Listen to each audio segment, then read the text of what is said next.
Et avant de débuter, si vous voulez, on va se courber. Bon Père céleste, c'est toi qu'on veut, de toi qu'on veut apprendre ce matin, Seigneur. T'as envoyé ton Fils pour nous dire ce qui est important, pour ne pas qu'on passe à côté dans notre vie de ce qui est l'essentiel, Seigneur. Et puisses-tu nous guider ce matin. Donne-nous de ton Esprit Saint pour bien comprendre tes paroles. Dirige-moi, Seigneur, dans mes paroles, mes commentaires, que je n'aille ni au-delà de ce que toi t'as dit, ni en dessous de ce que tu as dit, Seigneur, et que ça puisse refléter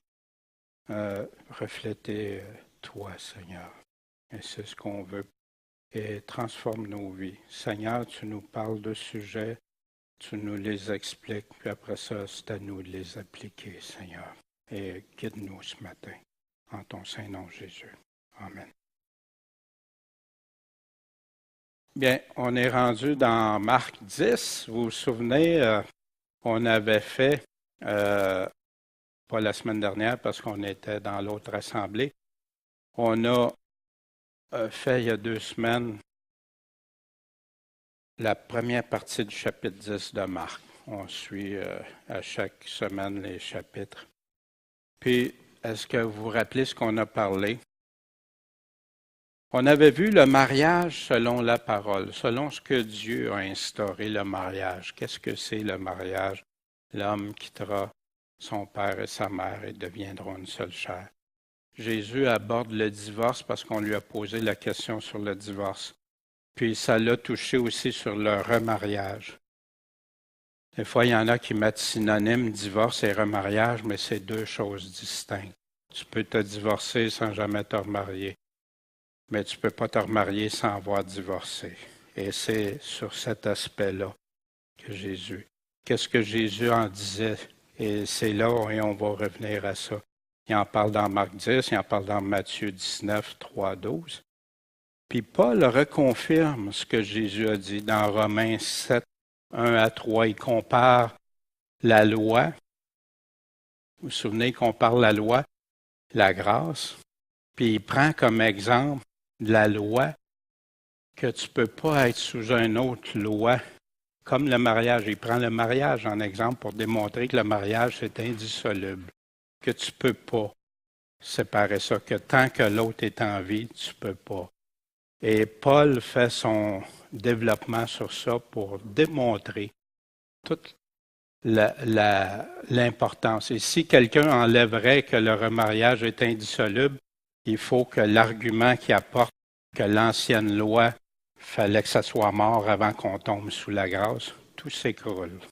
Avec un seul passage de Paul, ça enlève ce qui est l'argument qui est en train d'amener.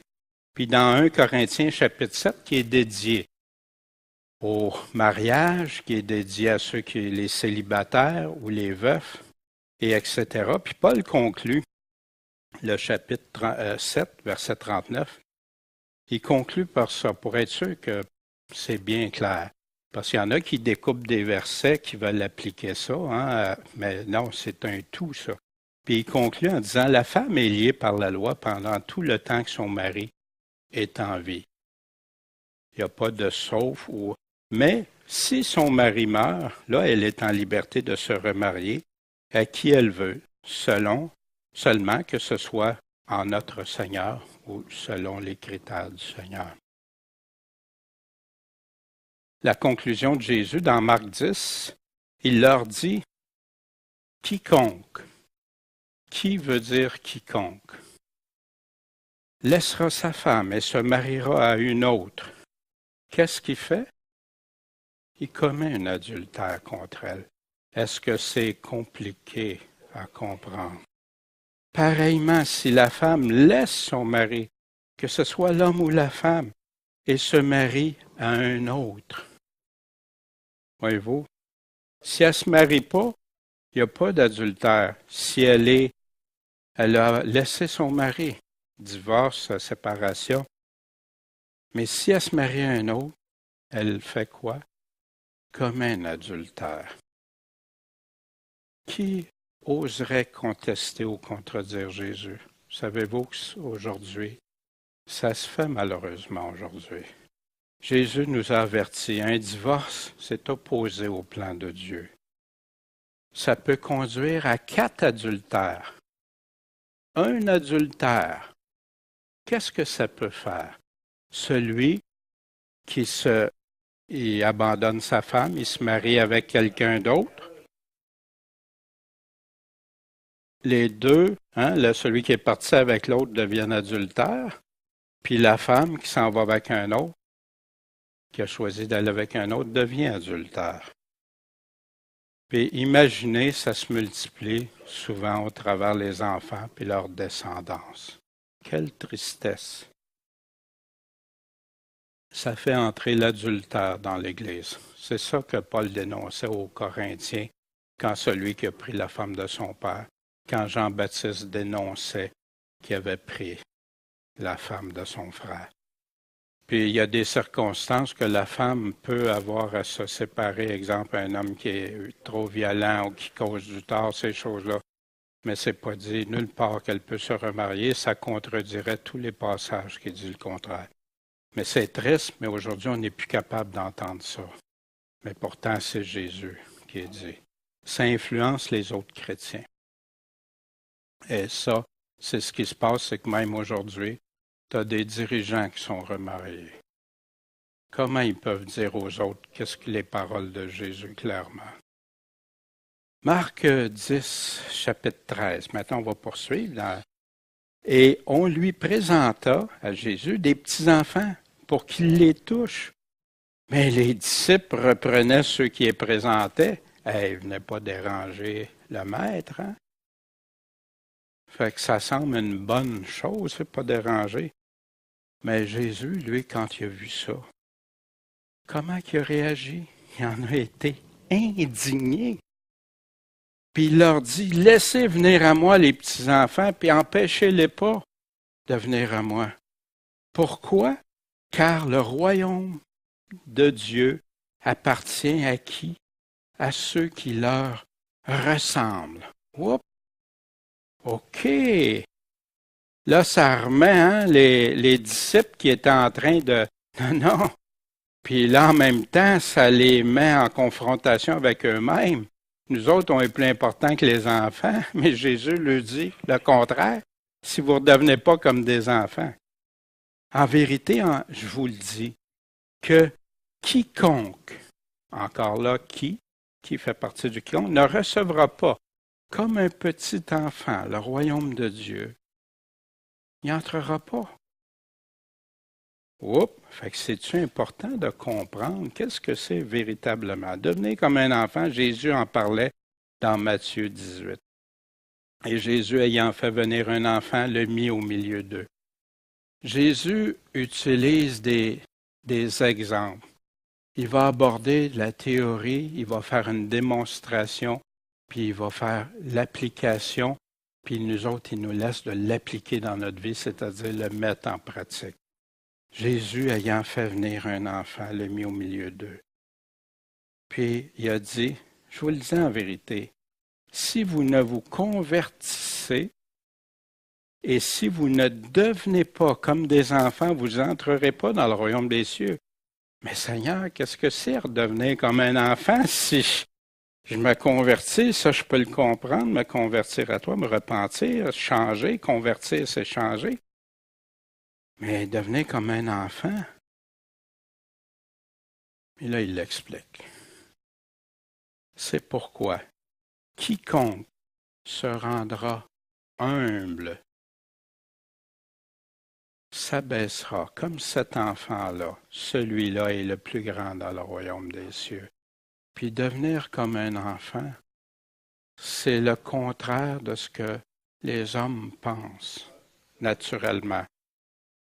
De nous-mêmes, on aimerait ça être les importants, être des grands, être considérés par tout le monde, être vu comme moi je suis quelqu'un. Mais Jésus, c'est pas ça qu'il dit, c'est quiconque s'abaisser, devenir humble comme un enfant, qui ne se prend pas pour un autre.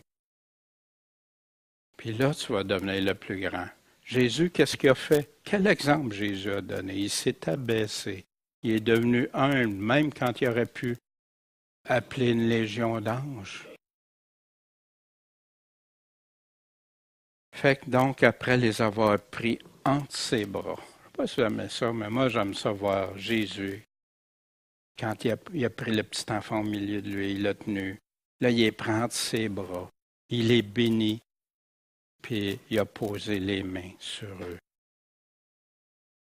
C'est triste, hein, parce que vous savez que si vous allez dans la théologie de plusieurs, des enfants seraient condamnés basés sur des principes qui viennent de celui qu'on appelle Saint-Augustin. Que Calvin et beaucoup de réformateurs ont pris la Bible et Saint-Augustin, puis ont basé leur croyance pas seulement sur la Bible, mais sur Saint-Augustin. Et Saint-Augustin a dit des affaires qui sont terribles, si vous saviez, dont les enfants qui seraient perdus, que Dieu condamnerait les enfants. Puis c'est de là que l'Église catholique a pris les limbes, que Calvin a dit que ton enfant, tu sais pas, il s'en va à perdition peut-être. Moi, j'ai un de mes amis qu'on lui a dit ça, que son bébé qui est mort était probablement perdu parce que pourtant, qu'est-ce qui est arrivé? Ça a été repris et enseigné sans valider des paroles terribles de dire ça. Mais qu'est-ce que Jésus en dit? Si vous ne redevenez pas comme ces petits-enfants-là, Dieu rejette-tu les petits-enfants? En tout cas, moi, je vous le souligne parce que ça m'a tellement ébranlé quand j'ai appris ça, puis que j'ai compris ce qu'on disait vraiment. Puis, dans Marc chapitre 10, au verset 17, « Et comme il sortait pour se mettre en chemin, un homme est accouru et s'est mis à genoux devant lui. Lui a fait cette demande. « Maître, qui est bon, mon bon maître, que ferais-je pour hériter la vie éternelle? » C'est une question importante. Qu'est-ce que je dois faire pour avoir la vie éternelle? Ça peut-tu être une question plus claire que ça? C'est étrange qu'aujourd'hui, il y en a qui la rendent confuse. Pourquoi? Puis Jésus, au lieu de répondre tout de suite à ça, il va l'aborder sur « Pourquoi que tu m'appelles bon? Il n'y a nul être qui soit bon que Dieu. » Wow! Pourquoi Jésus l'aborde avec une question? Hein, Jésus a cette façon-là de répondre ou mettre une question ou un commentaire ou dans ce cas ici, une affirmation, une question, puis une réponse. Le seul qui remplit tous les critères de bon, de bonté, parce que Dieu est la source même de ce qui est bon. C'est lui qui est bon, qui a créé la bonté, qui a tous ces critères-là, parce que lui-même, c'est lui. Qui peut se croire bon? Dieu est bon. Jésus, il y a beaucoup de citations de l'Ancien Testament. Il n'y a nul saint comme l'Éternel. Qu'est-ce que veut dire saint? Il y a juste pur, saint, bon. Il n'y en a pas d'autre que toi. Et il n'y a pas de rocher tel que notre Dieu. Dans le psaume 86,5, parce que toi, ô Éternel, es bon et clément et d'une grande bonté envers tous ceux qui t'invoquent.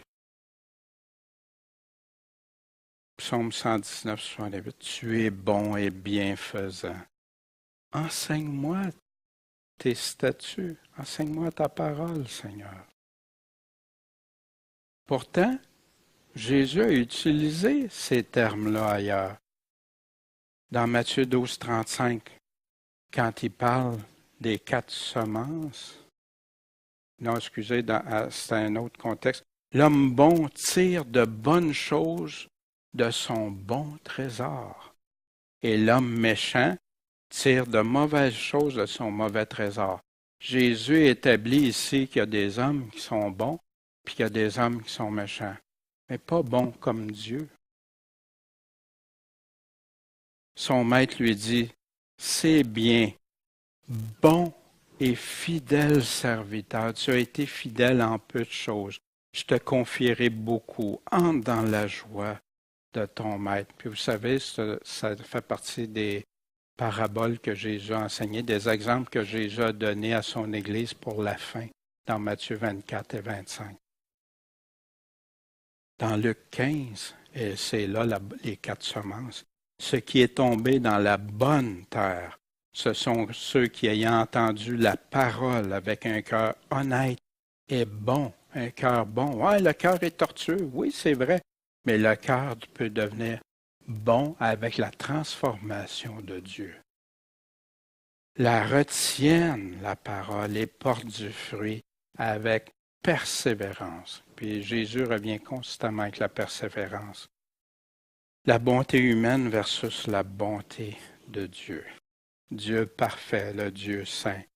L'homme qui veut marcher dans les voies de Dieu, que seul Dieu peut amener. Restez attaché au cep, et là vous pourrez porter le bon fruit. Puis il continue. Vous vous souvenez de la question? Comment faire pour avoir la vie éternelle? Tu sais, puis là Jésus il répond, tu sais les commandements. Oups, attends une minute, moi c'est pas juste croire en toi. Ah, il ramène ça.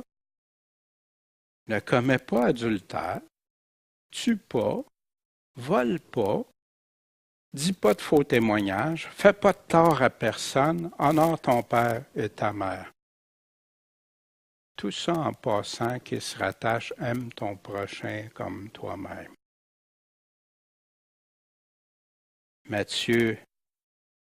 Dans Matthieu, Matthieu donne une précision. En passant, c'est les mêmes événements, mais on a dans les évangiles, c'est pour ça que c'est toujours important d'aller voir dans tous les évangiles qu'est-ce que Jésus a dit. Que si tu veux entrer dans la vie éternelle, fais quoi? Garde les commandements. Comment ça se fait qu'on entend dire que les commandements de Jésus ne sont pas si importants? Pourtant, il répond à la question. Il lui dit, le jeune homme, ben lesquels? Puis Jésus lui répondit, tu ne tueras pas, tu ne voleras pas, tu ne feras pas d'adultère, etc. Paul confirme la même chose. Vous vous souvenez, je vous avais dit, on va regarder aussi avec Paul. Quand Paul parle les lettres de Paul, Paul dit exactement la même affaire que Jésus, avec des mots différents. Dans Romains 2,5, il est en train de parler aux Romains. Mais par ta dureté, par ton cœur, qui est sans repentance, tu t'amasses la colère pour le jour de la colère et de la manifestation du juste jugement de Dieu, qui va rendre à chacun selon ses œuvres. Savoir quoi? La vie éternelle, à qui? À ceux qui, persévérant à bien faire, cherchent la gloire, l'honneur et l'immortalité. C'est étrange, hein? C'est étrange que moi, on m'a juste dit c'est une partie, alors que Paul le confirme ici. Mais il y aura de l'indignation et de la colère contre ceux qui sont contentieux, qui se rebellent à ce que Dieu dit, qui se rebellent contre la vérité, puis qui obéissent à quoi? À l'injustice. Au lieu de vivre selon la justice, tu vis selon l'injustice, puis pas de problème, moi je suis avec le Seigneur. Mais c'est pas ça, Paul n'a jamais enseigné ça. Paul confirme encore dans 1 Corinthiens 6,9. Ne savez-vous pas que les injustes n'hériteront pas le royaume de Dieu? Vous ne le savez pas? C'est-tu nouveau? Ne vous trompez pas vous-même. Ni les fornicateurs, ni les idolâtres, ni les adultères, ni les efféminés, ni ceux qui commettent des péchés contre nature. Il parlait de l'homosexualité ici. Ni les voleurs, ni les avares, ni les ivrognes, ni les médisants, ni les ravisseurs vont hériter du royaume de Dieu. Les seuls de cette catégorie-là qui vont pouvoir aller, il n'y en a aucun. à moins qu'il se soit repenti. Ça veut dire abandonné, détourné, repenti et converti au Seigneur. Ne vous y trompez pas dans Galates 6:7. On ne se moque pas de Dieu. Ce qu'un homme va avoir semé, il va le récolter. Le juste jugement de Dieu. Verset 20. Il répondit, lui dit, Maître. Puis en passant, juste avant, Paul, il répète partout ça. Ne vous trompez pas, ne vous laissez pas séduire, laissez-vous pas emporter. Jamais Paul a dit, tu peux être converti et vivre dans le péché. Jamais. On est sauvé par la grâce de Dieu, c'est pas pour vivre en dehors de la grâce de Dieu. La grâce de Dieu, que celui qui invoque le Seigneur se détourne du mal. Il répondit, lui dit, Maître, j'ai gardé toutes ces choses de ma jeunesse. Hey, dans le fond, voyez-vous la question de Jésus tantôt? Pourquoi m'appelles-tu bon? Il n'y a que Dieu seul. En passant, on peut interpréter ça, voir ça de différentes façons, c'est vrai. Jésus qui le remet en question, puis il dit, regarde, si je suis Jésus, tu m'appelles bon. Jésus, il a posé une question, puis il a dit, il y a juste Dieu qui est bon. Dans Matthieu 19, le même événement, le jeune homme lui a dit, j'ai observé toutes ces choses-là dès ma jeunesse. Qu'est-ce qui me manque encore? Il me manque-tu quelque chose? Ici, vous voyez peut-être pas bien. Dieu a des standards en passant. L'homme a ses standards, puis le chrétien qui avait les standards là, malheureusement, avec le temps, c'est en chute libre, de génération en génération. Dieu dit, il avait mis la barre, les chrétiens baissent, puis le monde encore pire. Puis des fois, je dis ça, le monde encore pire, puis vous savez qu'on a des statistiques. Il y a plus de chrétiens divorcés que dans le monde, proportion pour proportion. Et ça, c'est des statistiques américaines. On a des personnes, ici, je ne sais pas, au Québec, c'est tellement... mais regardez la proportion dans les assemblées. Regardez ceux qui disent plus de 75% disaient que mentir, c'est correct selon ça dépend des circonstances. Que de faire différentes choses, puis du monde, des fois, qui ont des principes plus élevés. C'est triste, triste. Matthieu 10, 21. Fait que Jésus, ayant jeté un regard sur lui, l'aima. Il n'a pas dit je l'aime pas, là, non. Ce jeune homme riche-là voulait faire des choses pour Dieu. Et lui dit, mais il te manque une chose. Va, puis vends tout ce que tu as, puis donne-le aux pauvres. Puis là, tu vas avoir un trésor au ciel.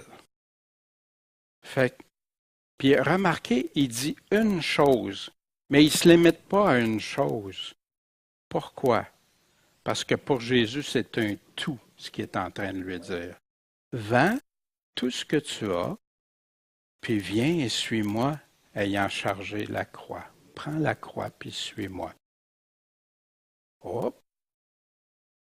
Il est en train de lui dire, vous savez, Jésus va amener le jeune homme riche à réfléchir sérieusement. J'ai observé tous les commandements.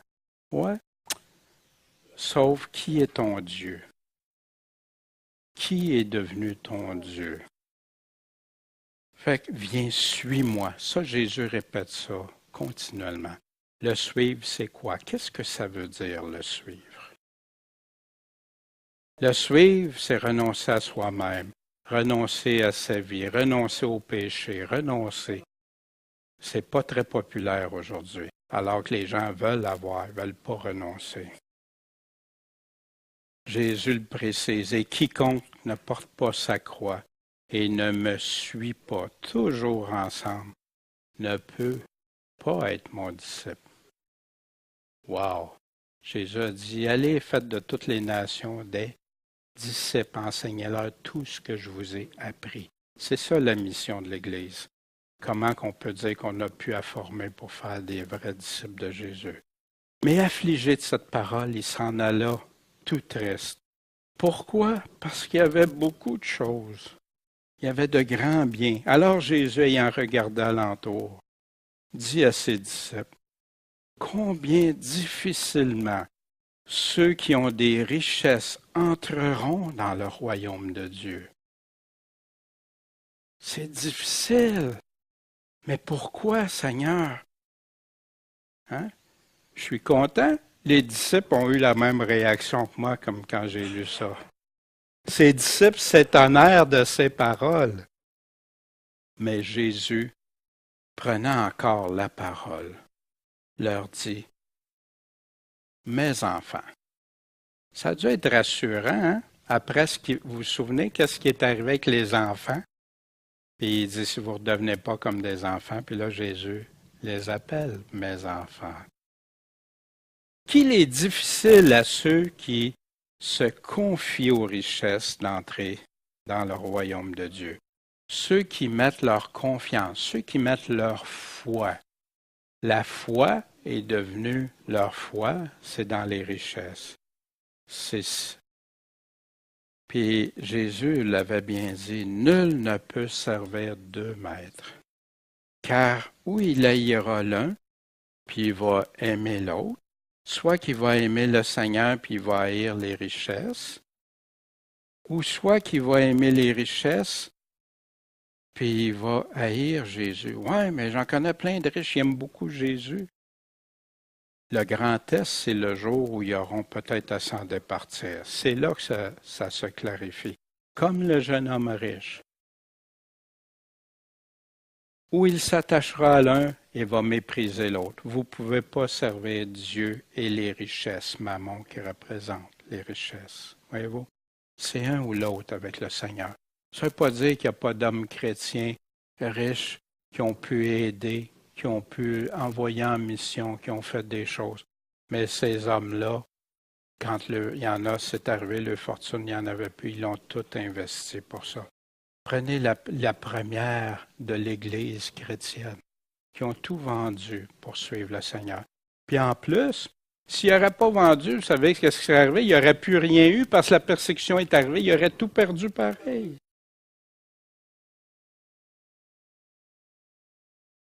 Puis là, Jésus donne une image.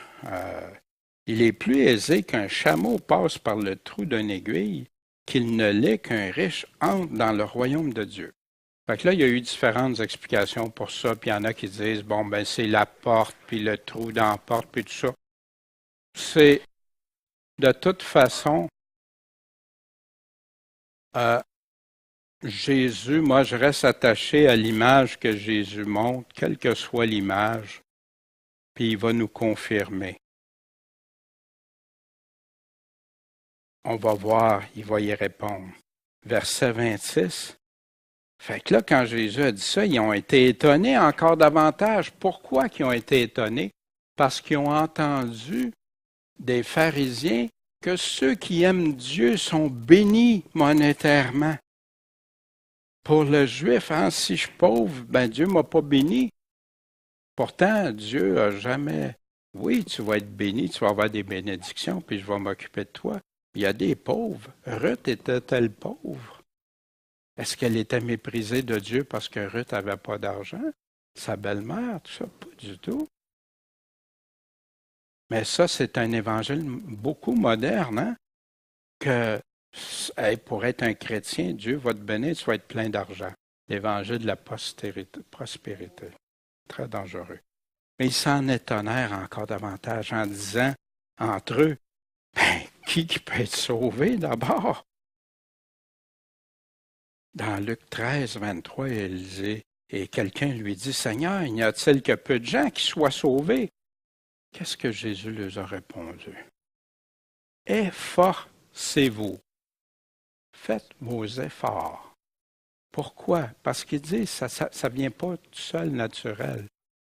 D'entrer par la porte étroite, car je vous dis que plusieurs vont chercher à y entrer puis ils ne pourront pas y entrer. Quand le père de famille sera entré, puis qu'il aura fermé la porte, hein, c'est la même image qu'avec les vierges folles, les vierges sages. Fermez la porte et que vous, étant dehors, vous vous mettiez à heurter à dire « Seigneur, Seigneur, ouvre-nous ». Il vous répondra « Je ne sais d'où vous êtes ».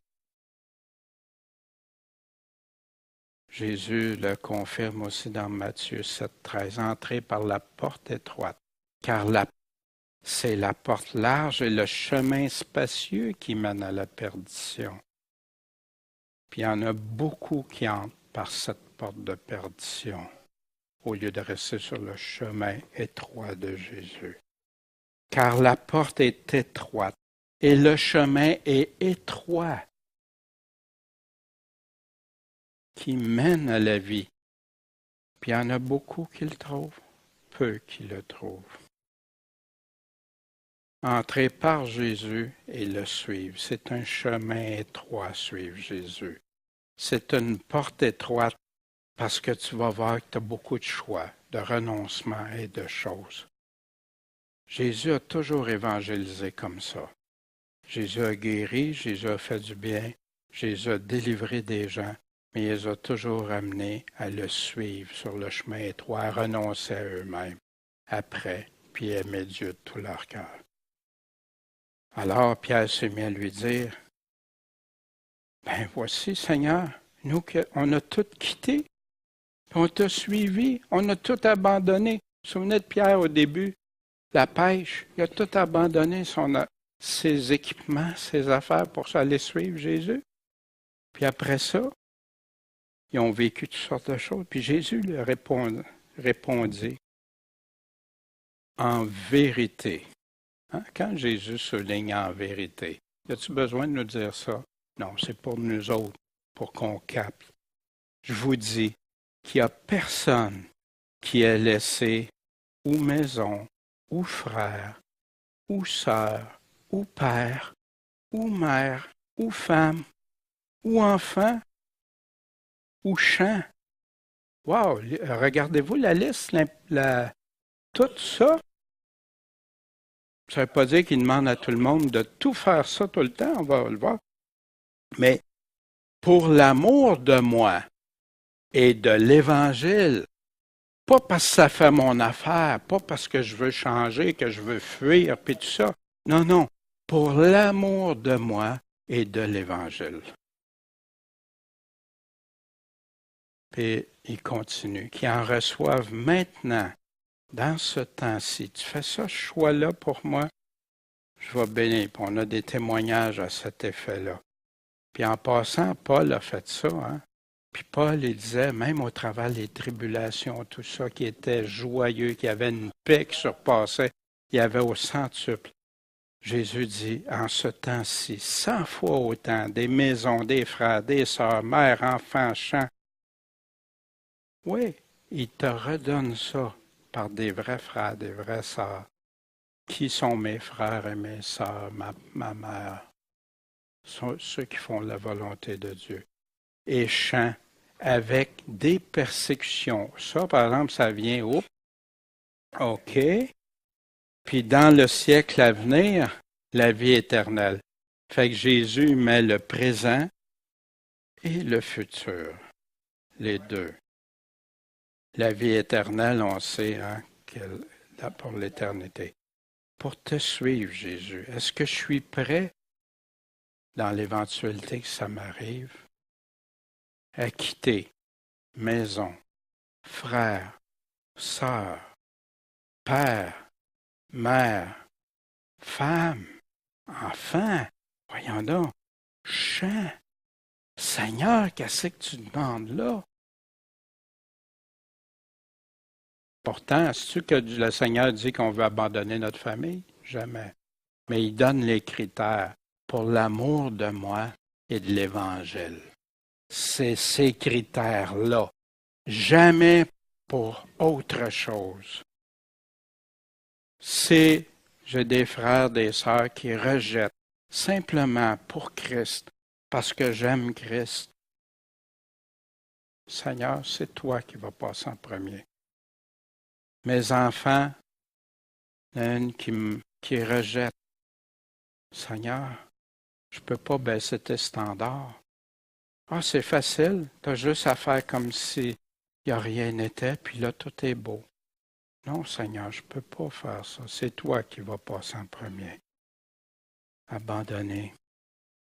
Puis il dit 100 fois autant, maison, frère, sœur, père, mère, femme, enfant, les terres. Il répète tout. Tu vas en avoir 100 fois autant. Avec des persécutions. Oui, parce que ça vient avec des persécutions. Quand tu fais ce choix-là, à cause de l'Évangile, à cause du Seigneur, de quitter, tu vas avoir des persécutions. Jésus, tous ceux qui veulent vivre pieusement en Jésus-Christ vont être persécutés. Ce n'est pas une option, c'est pas non, tu vas l'être. Puis là, la vie éternelle. Wow! Pour te suivre, Jésus. Pour le céleste, Jésus emmène sur un chemin de calculer, de regarder, de tout abandonner, être prêt à tout. La vraie foi en Jésus, la véritable confiance. Seigneur, c'est toi. Si tu me demandes ça, c'est ça. Comme nos frères, nos sœurs, il y en a qui, simplement parce qu'ils croient en Jésus-Christ aujourd'hui, qu'est-ce qu'ils subissent aujourd'hui? Mais ils mettent leur foi. La foi est testée, mais ils gardent la foi. Puis ils demandent qu'on prie pour qu'ils restent persévérants dans la foi. Le terrestre ou la confiance du jeune homme riche? Est-ce que c'est ce que j'ai? Mes richesses dans biens matériels, ça peut être par rapport, moi non, tout, mais pas ça, Seigneur. Hein? Je me souviens Elvis Presley, hein, c'était un homme qui d'une partie de sa vie, parlait de la Bible, puis il aimait beaucoup parler de ça, puis tout ça. Puis à un moment donné, quand il est arrivé quelque chose par rapport avec sa femme, puis il a dit, Seigneur, tout, mais pas ça, ça c'est trop. Puis tu as vu la vie d'Elvis complètement changer après. Ceux dans la semence, dans la terre, je ne sais pas ce qui est arrivé, s'il se repentit de la fin de ses jours, il y a des choses, je ne sais pas. Puis je ne suis pas en train de dire, non, mais c'est triste d'entendre ça. Des choix. 27. Mais Jésus, les ayant regardés, vient dire quoi? Quant aux hommes, c'est impossible. Mais pas quant à Dieu, parce que toutes choses sont possibles à Dieu. Riche, pauvre, n'importe quelle condition, c'est Dieu. Il n'y a rien d'impossible pour Dieu. Mais plusieurs qui sont les premiers vont devenir les derniers, puis les derniers vont devenir les premiers. Ça, c'est une phrase, hein? Qu'est-ce que tu veux dire par là, Seigneur? Fait que dans ce temps-là, le meilleur dictionnaire, c'est la Bible. La meilleure interprétation, c'est d'aller voir de quoi Jésus parle à toutes les fois qu'il parle le premier et dernier. Dans Luc 13, 28, là seront les pleurs et les grincements de dents quand vous verrez Abraham, Isaac, Jacob et tous les prophètes dans le royaume de Dieu, mais que vous allez être jetés dehors. Il en viendra de l'est, de l'ouest, du nord, du sud, qui vont être à table dans le royaume de Dieu, partout sur la terre, de partout. Puis voici, il en est des derniers qui vont devenir les premiers, puis les premiers qui vont être les derniers. Qui sont les premiers, qui sont les derniers? Ici, il parlait au peuple juif, hein, les pharisiens, puis qui rejetaient, puis qu'eux autres qui connaissaient les prophètes et tout ça, mais non. Fait qu'eux autres vont devenir les derniers, puis où est-ce qu'ils vont être les derniers? Il dit, vous serez jetés dehors. Wow! Mais où Jésus explique-t-il ce qu'il veut dire dans Matthieu 20? Vous vous souvenez, dans les ouvriers pour la vigne, qui a convenu de donner un denier à chacun. Puis là, ils ont critiqué. Si vous regardez bien le texte comme il faut, dans les versets précédents, ils ont critiqué le maître de la maison, ils l'ont méprisé. Spécial. Ne m'est-il pas permis de faire ce que je veux de mes biens? Ton œil est-il malin de ce que je suis bon? Tu vois tout ça d'un mauvais œil? Puis ainsi les derniers seront les premiers, puis les premiers seront les derniers. Puis là, il rajoute le pourquoi qu'il dit ça. Car, ce petit mot-là, parce qu'il y a beaucoup d'appelés, mais peu d'élus. On voit ça souvent, les appelés. Paul parle aux appelés. Les lettres parlent aux appelés. Jésus parle des appelés. Beaucoup d'appelés, mais en fin de compte, peu d'élus. Pourquoi? Une question de réflexion pour un chrétien. Or, ils étaient en chemin montant à Jérusalem, et Jésus allait devant eux, parce qu'ils étaient épouvantés et craignaient en le suivant. Tout à coup, ils ont peur.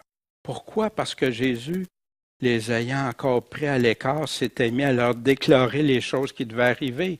Jésus ne leur a pas rien caché, il leur a dit qu'est-ce qui s'en venait. Ils ont été terrorisés de ça, puis ils avaient peur de le suivre même. Wow! Puis Jésus disait, voici, nous montons à Jérusalem, et le Fils de l'homme sera livré aux principaux sacrificateurs et aux scribes, puis ils le condamneront à mort et le livreront aux gentils, aux non-juifs, aux Romains. Wow! Notre Seigneur et Sauveur, celui qui nous enseigne, celui qui on le suit, c'est le Messie, c'est lui qui va nous délivrer. Puis là, il nous dit quoi? Et continue, qui se moqueront de lui et le fouetteront, vont cracher contre lui, puis le feront mourir, mais il ressuscitera le troisième jour. Jésus prophétisait, donnait ce qui était pour arriver. Puis tout ça vient de l'Ancien Testament. Si vous lisez le psaume 22, vous allez voir comment il y a de prophéties, juste ce psaume-là, quelques versets, puis qui parlent de ce qui va arriver à Jésus d'avance. Or, Jacques et Jean, le fils de Zébédée, sont venus à lui, en lui disant, Maître, on voudrait que tu fasses pour nous ce que nous te demanderons. Dans les autres évangiles, il parle que leurs mères sont venues. Mais Jésus va répondre aux disciples. Il leur dit, que voulez-vous que je fasse pour vous? Et lui dire, accorde-nous que dans ta gloire, on soit assis l'un à ta droite, puis l'autre à ta gauche. Jésus venait de leur parler qu'il était pour être crucifié, qu'il était pour mourir, puis eux arrivent avec quoi? Qui va être le plus important de nous autres? Hein? Qui va être assis à ta droite? Fais-nous ça, cette faveur-là, Seigneur. Jésus leur répond, vous savez pas ce que vous demandez. Pouvez-vous boire la coupe que je dois boire et être baptisé du baptême dont je dois être baptisé? Oups, la coupe, puis le baptême. Jésus n'a pas été baptisé. Ah, la même coupe. Marc 14, 36, il disait, Abba, Père, toutes choses te sont possibles. Ça, c'est les heures avant sa crucifixion. Détourne cette coupe de moi, toutefois non pas comme je veux, mais comme tu veux, Seigneur. Père, c'est toi. Souvenez-vous de la parole que je vous ai dite, le serviteur n'est pas plus grand que son maître. S'ils m'ont persécuté, ils vont vous persécuter aussi. S'ils ont observé ma parole, ils observeront aussi la vôtre, ce que vous enseignez, ce que vous dites. C'est pareil, c'est ma parole puis la parole des apôtres. C'est la parole de Dieu. Mais les apôtres ont vécu ça. La même coupe. Comment ils sont morts, les apôtres? Le même baptême. Jésus précise dans Luc 12, 49, « Je suis venu mettre le feu dans la terre, sur la terre. Et qu'est-ce que je veux s'il est déjà allumé, ce feu-là?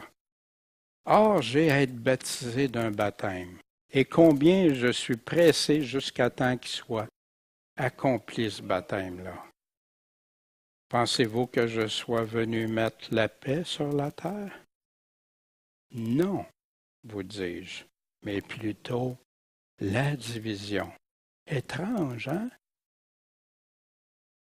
Parce que désormais, ils seront 5 dans une maison. Car, hein, il t'a dit pourquoi. Diviser 3 contre 2, puis 2 contre 3. Regarde l'Évangile, ce que ça fait. Regarde les paroles de Christ. Qu'est-ce que ça fait?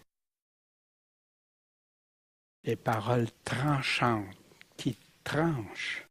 Le Père sera divisé contre le Fils contre le Père, la mère contre la fille et la fille contre la mère, la belle-mère contre sa belle-fille et la belle-fille contre sa belle-mère. Wow! Jésus, as-tu dit qu'il était juste venu mettre la paix sur la terre? Non, la paix elle va venir à son retour. Il nous donne la paix d'esprit, la paix avec Dieu, c'est ça, il nous la donne. La paix qu'on est en paix avec Dieu, pas comme le monde pense que c'est ça, être smooth, en paix, et tout, non. Marc 10, 39. Et ils lui répondirent, on peut le faire, Seigneur, on va boire la coupe, puis on va être baptisé du baptême que tu vas avoir. Jésus leur dit, c'est vrai que vous allez la boire, la coupe que je dois boire, puis que vous allez être baptisé du baptême dont je dois être baptisé. Vous allez passer par là, vous aussi, c'est vrai. Mais d'être assis à ma droite puis à ma gauche, c'est pas à moi de le donner, mais il sera donné à ceux à qui il est préparé.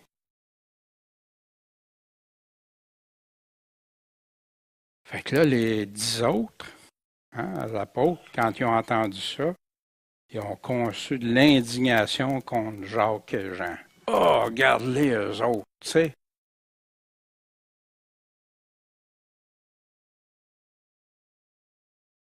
Puis Jésus s'est servi de ça pour leur renseigner pour la Xème fois. Jésus les ayant appelés leur dit, vous savez que ceux qui dominent sur les nations les maîtrisent, hein? Et que les grands d'entre eux usent d'autorité sur elles. Mais il n'en sera pas de même entre vous. Mais quiconque voudrait être le plus grand d'entre vous sera votre serviteur. Wow! On veut être plus grand? C'est la recette. Et quiconque d'entre vous voudrait être le premier sera le serviteur de tous. Amen. Wow! Jésus défait le schéma de pensée humain, comme lui a fait. Car c'est aussi le Fils de l'homme n'est pas venu pour être servi, mais pour servir, puis pour donner sa vie en rançon pour plusieurs. Je suis venu pour ça. Sa première venue, c'est ça. Pas à sa deuxième, par exemple. Là, il y revient comme roi des rois, seigneur des seigneurs, avec le sceptre de fer et tout ça. Ici, je suis venu, pas pour être servi, pour servir, pour donner ma vie en rançon pour plusieurs. Merci, Seigneur, parce que c'est la seule façon qu'on peut avoir la vie. Puis ils sont arrivés à Jéricho. Et comme il partait de Jéricho avec ses disciples, une grande troupe, un aveugle, appelé Bartimée. Hein? Puis dans Marc, on remarque ça, de Marc. Il donne des noms, puis il les explique. Parce que l'évangile de Marc aussi, les Romains, il était à Rome, selon ce qu'on a dans l'histoire. Puis il a écrit ça pour que les non-juifs comprennent très facilement. Le fils de Timée était assis sur le chemin et mendiait. Puis ayant entendu que c'était Jésus, le Nazaréen, il se mit à crier et à dire, « Jésus, fils de David, aie pitié de moi! » Wow! Un homme aveugle, il a entendu parler de Jésus. Il savait que Jésus. Puis là, les gens, au lieu de l'encourager, il censurait fortement pour qu'il se taise. Mais lui, il criait encore plus fort. « Fils de David, aie pitié de moi! » Puis ici, voyez-vous, des fois, il y en a qui essayent d'éteindre le cri de certains à Dieu. Non. Et lui, il a crié encore plus fort. Et Jésus s'est arrêté, dit qu'on l'appelle. Fait qu'on l'a appelé, puis on lui a dit, ben, prends courage, lève-toi, il t'appelle. Fait qu'il a pris son manteau, il l'a jeté à terre. Imaginez, je ne sais pas si vous réalisez, juste ce geste-là. Pour un aveugle, se défaire de son manteau, c'est comme, tu ne vois plus, tu ne sauras plus le retrouver, tu l'auras plus, là, c'est comme, il l'a jeté, puis il s'est levé, puis il est venu à Jésus. Puis Jésus, prenant la parole, lui dit, « Qu'est-ce que tu veux que je te fasse? » Puis souvent, Jésus posait la question, il attendait que les gens demandent. Et l'aveugle lui dit, « Maître, que je recouvre la vue. » Puis Jésus lui dit, « Va, va Bartimée, recours, et ta foi t'a sauvé, Bartimée. » Et sur le champ, il a recouvert la vue. Puis après, il a fait quoi? Il a suivi Jésus. Ce matin, voyez-vous, ça c'est la deuxième partie de Marc. Je ne vais pas traiter les deux sujets en bloc pour ce chapitre. En conclusion ce matin, qu'est-ce qui vous a touché? Qu'est-ce qui vous a parlé? Qu'est-ce que Jésus a dit? Puis des fois, qui peut avoir suscité des réactions en vous. Quand Jésus dit ça, qu'est-ce qui me vient en premier? Ce que j'ai comme opinion, comme enseignement, ou les paroles mêmes de Jésus? Suivre Jésus, c'est ce que ses paroles à lui. Pour chacun de nous, est-ce que tu reçois le royaume comme un petit enfant humble et soumis au Seigneur? Est-ce que c'est le Seigneur qui est vainqueur dans ton cœur? Quand il affirme, quand Jésus dit quelque chose, est-ce que tu es prêt à croire ce que lui dit? Sans plus, sans moins. Fais-tu partie des plus grands selon les critères du Seigneur? Les plus grands, pas selon le monde, selon le Seigneur. Puis, qu'est-ce que tu as quitté par amour pour le Seigneur, pour le suivre, puis à cause de l'Évangile? Savez-vous, aujourd'hui, c'est triste, on enseigne un Évangile sans engagement, sans coût. Oui, le salut est gratuit, mais Jésus a dit, ceux qui veulent me suivre doivent s'abandonner, doivent délaisser. Et un abolit-tu l'autre? Non, ils vont ensemble. Puis si jamais, quand ça va arriver, est-ce que tu veilles et que tu pries pour que Dieu te donne toute la force de faire le bon choix, de faire partie de ses disciples? Qu'est-ce que vas-tu faire partie des premiers ou des derniers selon Jésus? Quelle catégorie? Puis ça, moi, ça me fait du bien de les revoir, ça, puis de me réinterroger. Pas prendre pour acquis, je suis riche maintenant, hein? Comme Jésus reproche. Non. Seigneur, qu'est-ce qu'il y en est? Tes paroles, là, y étaient-tu juste pour les Juifs? Jésus a dit, enseignez-leur tout ce que je vous ai appris. À l'Église. Il ne disait pas, sauf telle parole. Qu'est-ce qui me concerne? Fait que, là, on va se courber juste un instant dans la prière. Bon Père Céleste, ce matin, on a vu de tes paroles, des paroles des fois qui peuvent nous sembler dures parce qu'on est habitué dans une époque, Seigneur, où le renoncement à soi, les choix et tout ne sont plus à la mode et sont même rejetés ou atténués ou dire que c'est pas si important. Par contre, Seigneur, quand on est attentif à tes paroles, on voit que c'est pas ça que tu dis. Seigneur, aide-nous à être convaincus de toi, à vouloir te suivre, coûte que coûte. Seigneur, on ne sait pas l'avenir. Tu as demandé des choses différentes à chacun, puis on ne sait pas. Mais il y a une chose qu'on doit être assuré, Seigneur, c'est de ne pas avoir un cœur comme le jeune homme riche, un cœur partagé.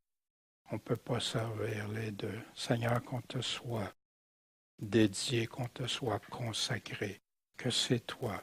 Puis oui, tu vas pourvoir au reste. Chercher premièrement le royaume et ta justice, celle que toi tu as établie, Seigneur.